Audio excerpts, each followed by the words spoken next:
Olá, tudo bem? Paz, tenho a palavra de Deus para compartilhar com você na reflexão de 24 de outubro, cuja leitura do dia em Atos 11 e 12 e também Cantares, capítulos 1 a 4.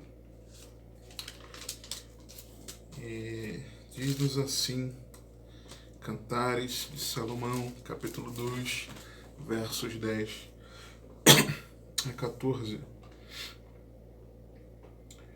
O meu amado fala e me diz: levanta-te, meu amor, formosa minha, e vem, porque eis que passou o inverno, a chuva cessou e se foi. Aparecem as flores na terra, o tempo de cantar chega, e a voz da rola ouve-se em nossa terra. A figueira já deu os seus figos verdes, e as vides em flor exalam o seu aroma. Levanta-te, meu amor, formosa minha, e vem. Pomba minha, que andas pelas fendas das penhas, no oculto das ladeiras, mostra-me a tua face, faz-me ouvir a tua voz, porque a tua voz é doce e a tua face graciosa. Olha, eu vou arrumar ideia com os teólogos, alguns aí, que não vou querer não assistir esse vídeo, né? Mas vou na contramão de que muitos dizem. Por quê? Você já vê pelo título da nossa reflexão. Por quê? Certa vez, alguém me perguntou da seguinte forma. Nós estávamos fazendo uma evangelização na rua, batendo de porta em porta. Me lembro a rua, me lembro do dia. Me lembro que nesse dia nós tivemos uma experiência ali na evangelização, e a pessoa me perguntou o seguinte: uma pessoa de Deus que tem um chamado de Deus, inclusive missionário, a pessoa me perguntou o seguinte: pastor, estávamos fazendo dupla ali na rua, como o senhor interpreta o livro de Cantares? É literal, sobre um casal, ou uma alegoria do relacionamento entre Deus e o seu povo? E antes de dar seguimento, contando a minha resposta, eu preciso dizer que, de fato, o livro é um grande estímulo para matrimônios saudáveis, onde marido e mulher têm alegria em estar na presença um do outro, tá? Isso aí é ponto pacífico. E sem dúvida, também é possível enxergar a intimidade conjugal, revelando que desejos físicos pela esposa ou pelo esposo devem existir naturalmente. Está escrito aqui, está aqui, tá? Se você está acompanhando a leitura, você está lendo, você viu. Tem coisas aqui que são bem evidentes, tá?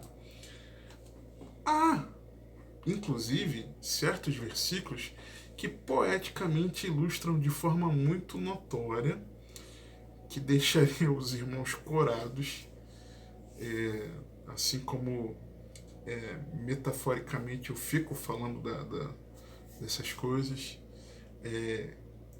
quando eu compreendi esses versículos, tá? Há um certo tempo. Tem versículos aqui que mostram algumas coisas, com uma linguagem poética, mostram coisas assim muito evidentes, explícitas, poeticamente mostram, tá? E quando eu identifiquei isso, eu fiquei assim, aquele corar, né? Não constrangido, que é a palavra de Deus, mas aquele corar de surpresa. Uau, a Bíblia está falando disso, né? Mas é claro que eu não vou mencionar aqui. Aí voltando à pergunta, e aí eu respondi da seguinte forma: olha, pessoalmente, tá? Eu interpreto de 4 formas, pois eu encontro elementos ao longo do livro.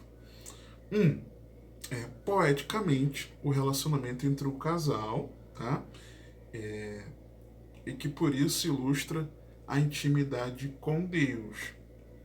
Então, em primeiro lugar, poeticamente, relacionamento entre um casal, em forma de poesia, ok? Mas exatamente por isso, ilustra a intimidade com Deus. E aí essa intimidade com Deus seja, a segunda forma como eu vejo aqui, o povo de Israel como a esposa de Deus, tá? Como vários textos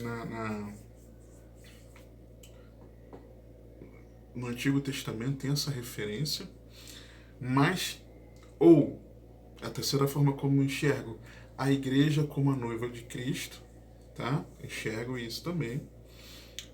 Mas tem um quarto que às vezes muitos não enxergam, mas também escatologicamente. Claramente, nós vemos o amor que apresenta a paixão entre um homem e uma mulher. Isso aqui é notório. Salomão e a Sulamita celebrando o casamento à luz da aliança. Lembrando, e aí porque a luz da aliança? Lembrando que toda a Bíblia aponta para o amor entre Deus e o ser humano ao narrar a história da redenção, expresso também na história das alianças. Lucas 24, 27, olha o que o texto diz. E começando por Moisés e por todos os profetas, explicava-lhes Jesus, tá? O que dele se achava em todas as escrituras, aos discípulos. E aqui, discípulos esses, Lucas 24, 27, 27, no caminho de Emaús, tá? E aqui, eu destaco a antiga aliança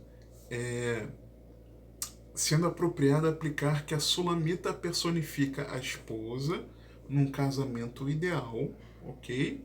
E o povo da aliança, tá? Antiga aliança. Além das descrições da Sulamita, é evidente a exibição do seu jardim com todos os seus elementos que simbolizam as bênçãos ao povo da aliança em sua terra. Ao longo da leitura aqui de Cantares, nós vamos vendo esses elementos do jardim que a gente pode trazer a aplicação das bênçãos para o povo na antiga aliança. Mas eu também destaco a nova aliança, e é por isso que eu digo que também eu vejo como uma alegoria entre a igreja sendo noiva de Cristo, tá? 2 Coríntios 1, 19 e 20. Porque o Filho de Deus, Jesus Cristo, que entre vós foi pregado por nós, isto é, por mim, Silvano e Timóteo, não foi sim e não, mas nele houve sim, porque todas quantas promessas há de Deus são nele, e por ele o amém, para a glória de Deus por nós. Então,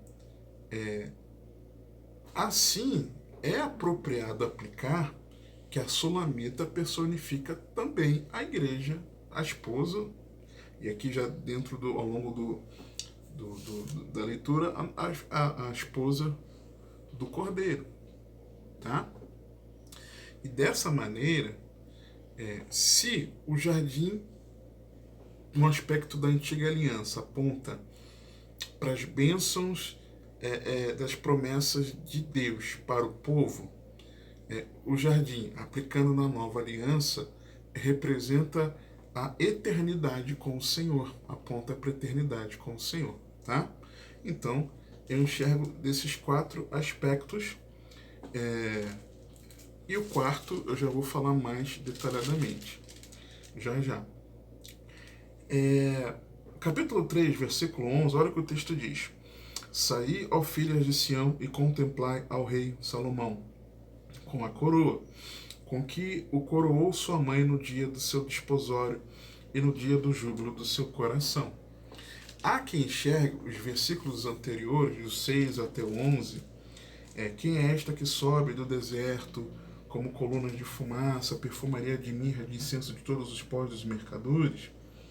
Eis que a liteira de Salomão, 60 valentes estão ao redor dela, dos valentes de Israel, todos armados de espadas, destros na guerra, cada um com sua espada cinta por causa dos temores noturnos.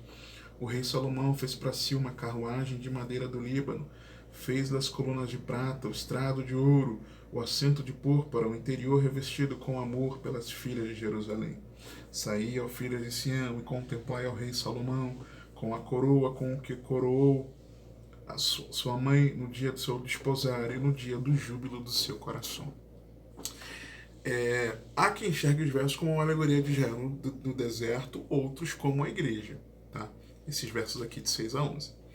Se nós considerarmos que o rei se entregou pelo júbilo proposto, e Hebreus 12, 1 e 2 falam isso. Vamos lá.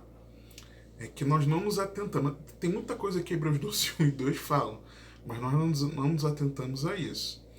Portanto, nós também, pois que estamos rodeados de uma tão grande nuvem de testemunhas, deixemos todo o embaraço e o pecado que tão de perto nos rodeia, e corramos com paciência ou perseverança a carreira que nos está proposta, olhando para Jesus, autor e consumador da fé, o qual, pelo gozo, pela alegria, pelo júbilo que lhe estava proposto, suportou a cruz, desprezando a afronta.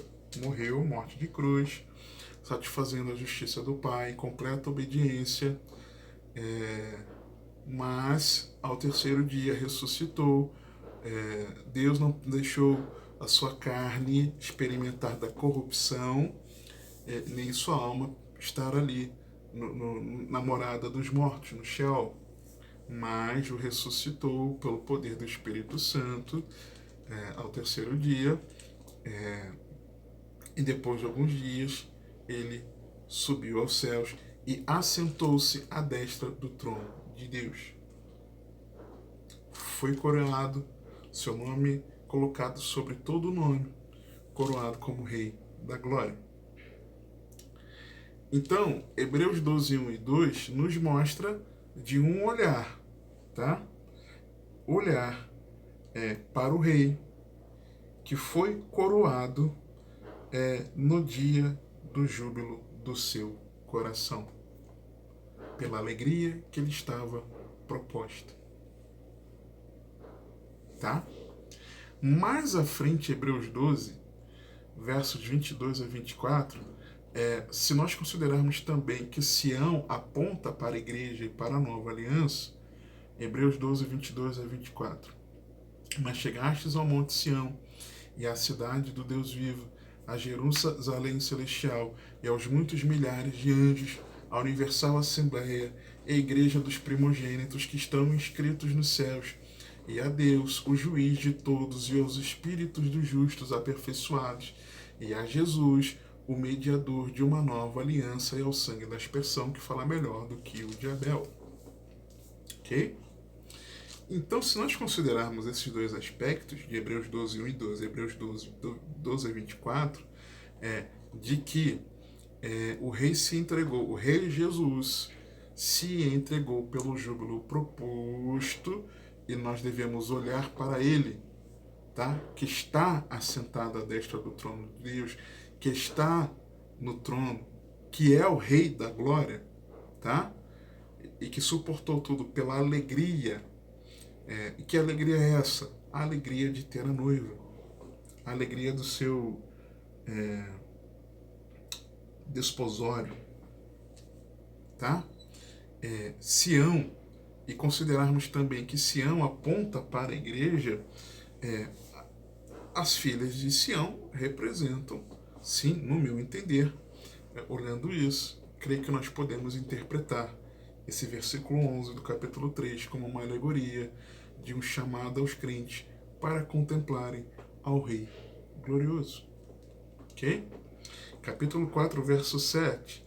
Tu és toda formosa, meu amor, e em ti não há mancha. Te lembra alguma coisa?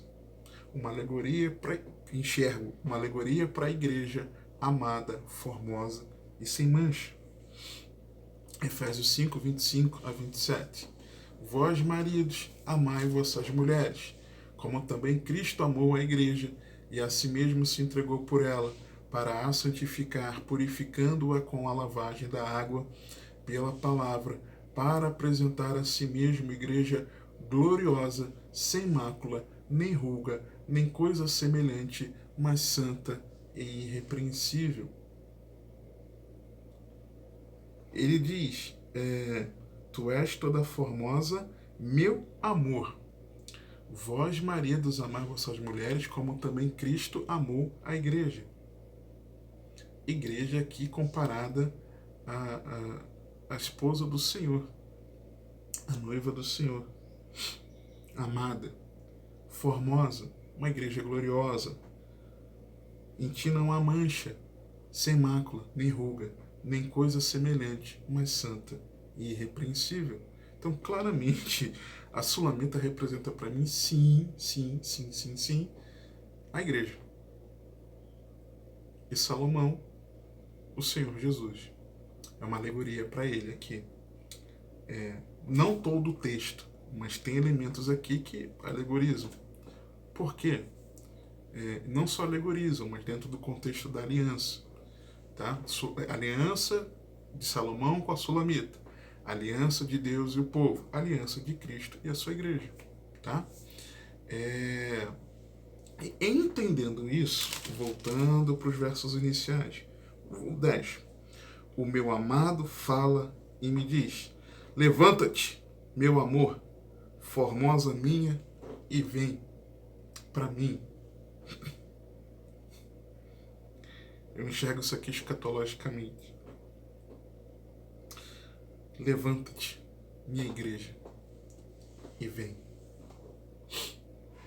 Levanta-te, noiva minha, e vem. Hoje é a noiva que chama o amado. Apocalipse 22, 12 a 20. E eis que cedo vem, e o meu galardão está comigo para dar a cada um segundo a sua obra.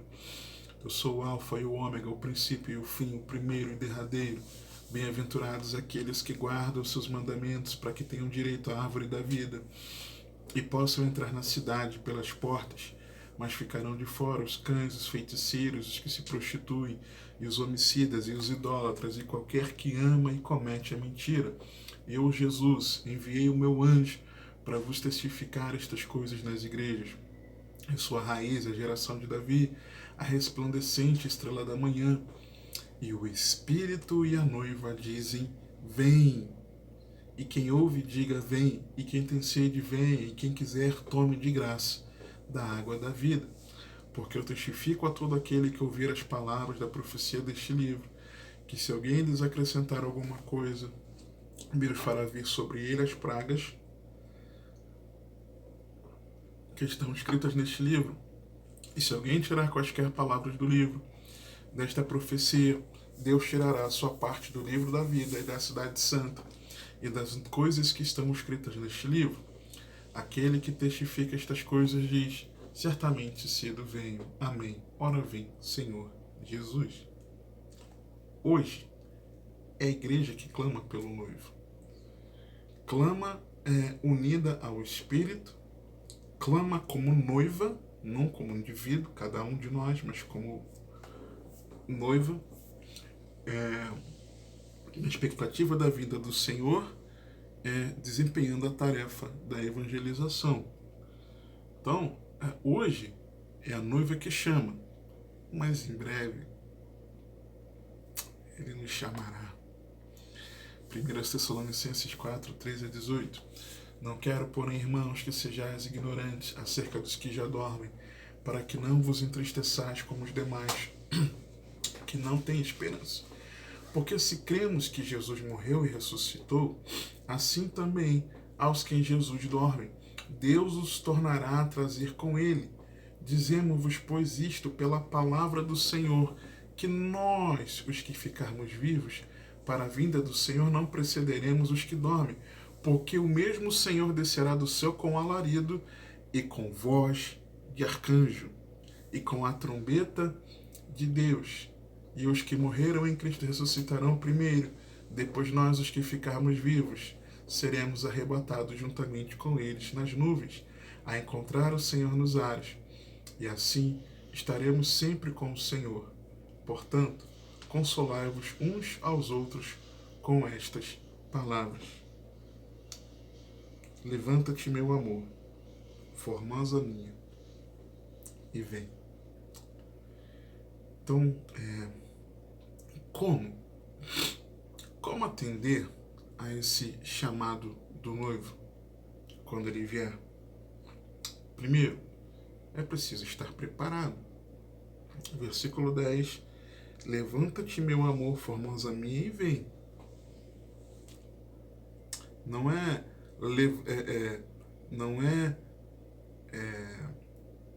vai se preparando, é levanta e vem. Precisamos estar preparados. Mateus 25, 1 a 13. Lembrando que as 10 virgens não são noivas aqui, mas representam a igreja, tá? Nessa parábola. Então o reino dos céus será semelhante a 10 virgens que, tomando as suas lâmpadas, saíram ao encontro do noivo. E 5 delas eram prudentes e 5 loucas. As loucas, tomando as suas lâmpadas, não levaram azeite consigo, mas as prudentes levaram azeite em suas vasilhas com as suas lâmpadas. E tardando o noivo, tosquenejaram todas e adormeceram. Mas, à meia-noite, ouviu-se um clamor: aí vem o noivo! Saí-lhe ao encontro! Então todas aquelas virgens se levantaram e prepararam suas lâmpadas. E as loucas disseram às prudentes: dai-nos do vosso azeite, porque as nossas lâmpadas se apagam. Mas as prudentes responderam, dizendo: não seja caso que nos falte a nós e a vós. Ide antes aos que o vendem, e comprai-o para vós. E tendo elas ido comprá-lo, chegou o noivo, e as que estavam preparadas entraram com ele para as bodas, e fechou-se a porta. E depois chegaram também as outras virgens, dizendo: Senhor, Senhor, abra-nos. E ele respondendo disse: em verdade vos digo que vos não conheço. Vigiai, pois, porque não sabeis o dia nem a hora em que o Filho do Homem há de vir. Tem que estar pronto, com azeite na lâmpada. Precisamos estar prontos para quando ouvirmos o chamado. Ok? Você já me ouviu falar até recentemente do que eu interpreto do que é o azeite na lâmpada, tá? De forma resumida, o enchimento do Espírito Santo nos capacitando a compreender a palavra para que a lâmpada ilumine os nossos pés e o caminho diante de nós e nos capacite a viver a palavra, tá? Para mim é isso, no meu entender, pela palavra e pelo que está escrito nos versículos, lâmpada e azeite. E o que é dito da lâmpada apagar sem azeite. Lâmpada apagar sem azeite, ela perde a função de iluminar. Lembrando lá de Salmo 119, 105, tá? Segundo, primeiro é estar preparado. Segundo, é estar atento aos sinais. Tem muita gente que não está atento aos sinais. Respeito cada um, mas não está claro tudo diante de nós, tudo que tem acontecido, olhando na palavra. Versos 11 a 13. Porque eis que passou o inverno, isso aqui é fundamental. A chuva cessou, se foi, aparecem as flores na terra, o tempo de cantar chega, e a voz da rola ouve-se em nossa terra. Importante isso também. A figueira já deu os seus figos, importantes, verdes, e as vides em flor exalam o seu aroma. Levanta-te, meu amor, formosa minha, e vem. Por quê? Porque se nós pensarmos nas estações do ano, Eu gravo esse vídeo na primavera aqui no nosso hemisfério sul, né? Primavera. E vem chegando o verão, tá? Depois do verão vem o outono, depois do outono o inverno.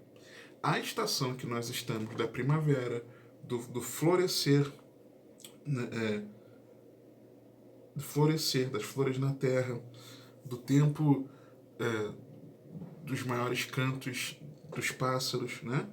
Muitos, de muitos frutos começarem a aparecer, tá? Das flores exalarem o seu aroma. Tem uma árvore aqui perto de casa, no caminho. Geralmente eu passo levando, buscando minha filha na escola ou no supermercado. Tem ali uma árvore em frente a uma igreja, né? Uma igreja aqui, uma igreja batista. E sempre na época da primavera começa a dar aquelas florezinhas dela e vem aquele aroma muito característico dessa época do ano, quando nós passamos por ali. Dessa época da primavera. Então, quando o texto ele diz: porque eis que passou o inverno, depois do inverno vem qual estação? Primavera. Aparecem as flores na terra, e aí vem. E ele cita também a figueira já dando figo. Mateus 24, 29 a 33. E logo depois da aflição daqueles dias, o sol escurecerá, e a lua não dará a sua luz, e as estrelas cairão do céu, e as potências do céu serão abaladas. Depois de um tempo simbólico de inverno, tá? Então aparecerá no céu o sinal do Filho do Homem, e todas as tribos da terra se lamentarão, e verão o Filho do Homem vindo sobre as nuvens do céu com poder e grande glória. E ele enviará os seus anjos com um rijo clamor de trombeta, os quais ajuntarão seus escolhidos desde os quatro ventos, de uma a outra extremidade dos céus. Aprendei, pois, esta parábola da figueira. Quando já os seus ramos se tornam tenros e brotam folhas, não necessariamente já dando o figo, mas brotando folha. Lembra de quando Jesus ele julgou a figueira, amaldiçoou por ela estar dando folhagem, mas não o fruto? Por quê? Porque mostrar a folhagem denota que já deveria existir lá o quê? Já deveria existir fruto. Dá uma folhagem muito bonita e não tem fruto, tem algo errado. Apontando a hipocrisia de Israel, que era ali religiosa, mas não queria receber o Cristo. Tá? Não queria buscar a Deus na sinceridade e, consequentemente, rejeitou o Cristo, tá? De forma generalizada. Só que quando o texto fala, sabeis que está próximo o verão, eu já falei isso aqui em algumas reflexões. Porque verão, Jesus não falou isso no grego, o texto foi escrito no grego. Há quem diga que Mateus especificamente foi escrito em hebraico ou aramaico por ser destinado aos judeus, tá? Há quem diga. Mas considerando que tenha sido escrito em grego, um grego koiné, tá? Um grego popular ali, ao redor do mundo. Quando Jesus não disse isso em grego. Jesus disse isso provavelmente em aramaico. E verão e fim, eles têm uma pronúncia e uma grafia muito parecidas. O verão, a gente pronuncia o kait, transliterando do hebraico para o português, Q-A-Y-I-T-S, verão. Começa com Q e termina com T-S, Kets, Q-T-S, Kets, mas é kite. E o fim já é o QETS. Ao invés do AYI, é o E. Ket. Então, a pronúncia ela é parecida. E a grafia também parecida. Ou seja, o verão é o fim. Estar próximo ao verão é estar próximo do fim. E que tempo é o tempo? Qual é a estação do ano próxima do verão? É quando passa o inverno e as flores aparecem na terra. Ok? E aí o texto continua. Igualmente, quando vi de todas estas coisas, sabei que ele está próximo às portas. Em verdade vos digo que não passará esta geração sem que todas estas coisas aconteçam. O céu e a terra passarão, mas as minhas palavras não hão de passar.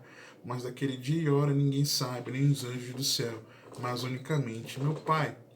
Se nós considerarmos figueira como símbolo da nação de Israel, e considerarmos que já os seus ramos se tornaram tenros e brotaram folhas, a partir do final da década de 40, quase na virada para a década de 50, o Estado de Israel reconstruído como nação, e no período que nós estamos agora no ano de 2022, já tendo completado aí 70 e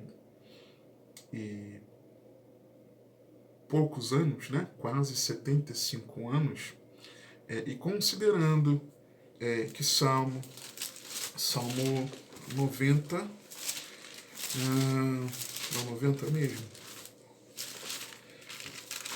Irmão, não sabe de cabeça? Você já sabe a minha resposta. Não, teu irmão não sabe de cabeça.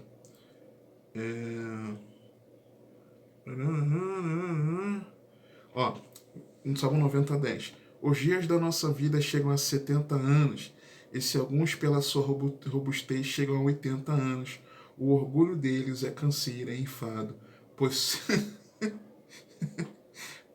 Gente, pois cedo se corta e vamos voando. Vamos voando, te lembro o que também? Mas fecha parênteses aqui. Então, considerando essa geração de até 80 anos, eu entendo claramente de que esta geração que contemplou a nação de Israel sendo ali estabelecida, quase chegando à década de 50, é esta geração que é a geração do fim. É a geração que viu todas estas coisas. Nós precisamos saber que ele está às portas e que está próximo o Kait, o verão, que está próximo o Ket, o fim. Já passou o inverno e a chuva cessou e aparecem as flores na terra. O tempo de cantar chega, a voz da rola ouve-se em nossa terra. A figueira já deu os seus figos verdes e as vides em flor exalam seu aroma. Levanta-te, meu amor, formosa minha, e vem.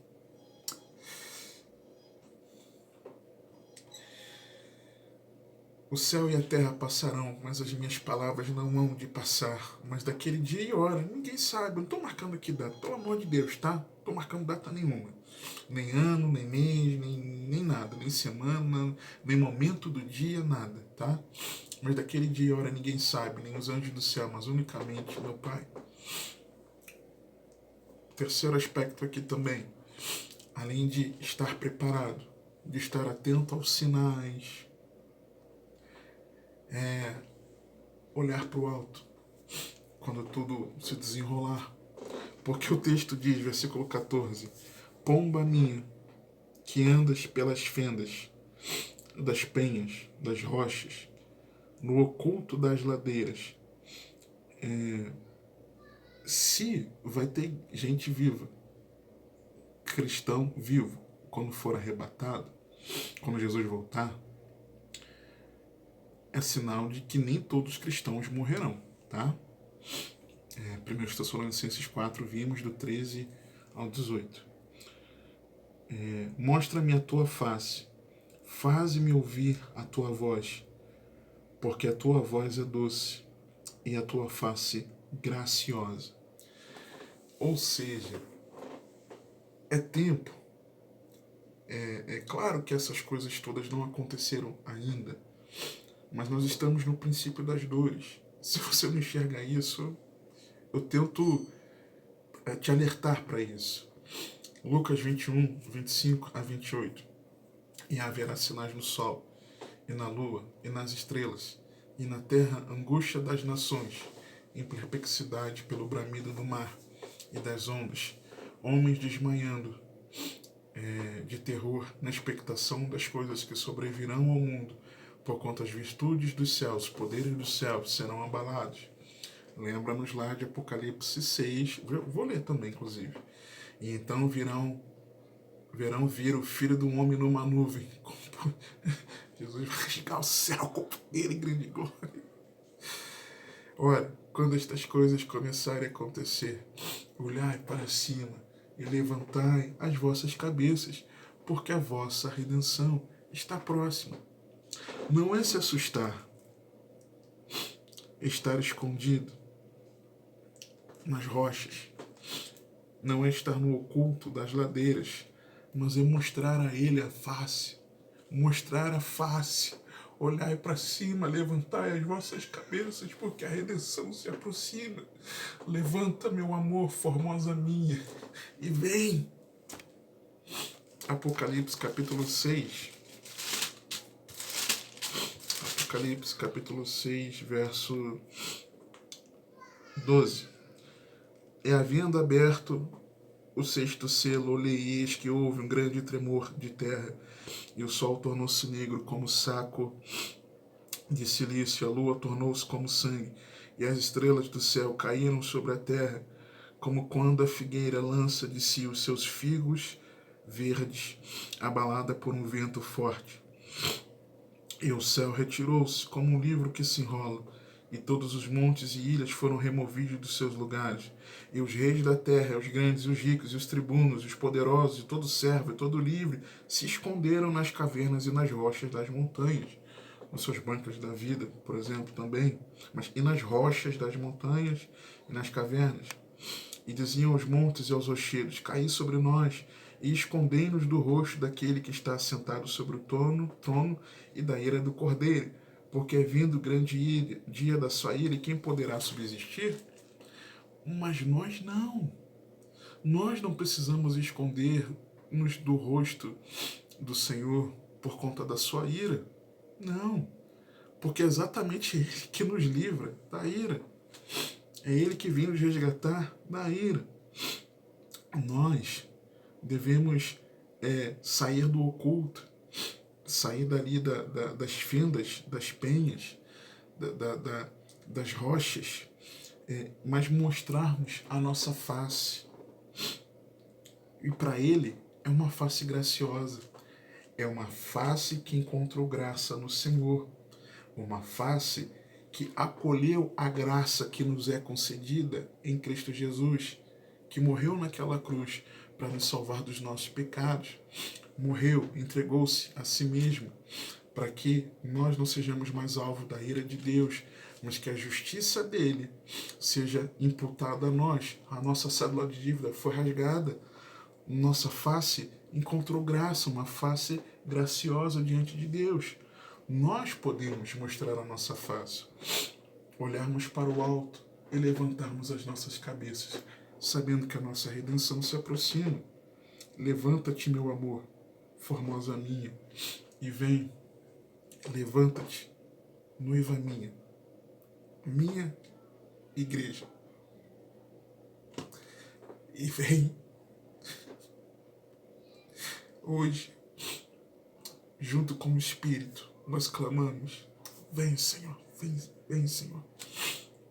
Maranata, vem, Senhor Jesus. Mas haverá um dia que Ele bradará, rasgará o céu com poder e grande glória, e nos chamará ao seu encontro com voz de arcanjo.